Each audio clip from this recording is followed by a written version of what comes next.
The 2021 Virginia House of Delegates election were held on November 2, 2021 to coincide with biennial elections in the U.S. state of Virginia. All 100 delegates are elected to two-year terms in single-member constituencies. Primary elections took place on June 8. This election coincided with the Virginia gubernatorial, lieutenant gubernatorial, and attorney general elections, all of which were won by Republicans.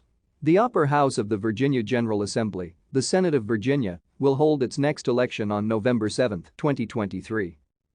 The Republicans flipped 5 seats. 2 seats were too close to call, pending count of mail-in ballots, postmarked on Election Day. Following the 2019 Virginia House of Delegates election, Democrats netted a gain of 6 seats.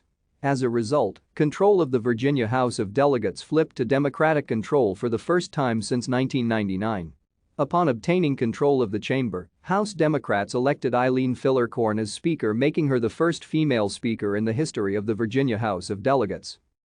5 incumbents are not seeking re-election either to retire or to seek other positions. 1 Democrat did not seek re-election. 4 Republicans are not seeking re-election. There were 2 special elections in 2021 to the 161st Virginia General Assembly, both held on January 5. Incumbent Democrat Joseph the 100th. Thank you for watching. Like and subscribe if you would like to view more of our videos. Have a nice day.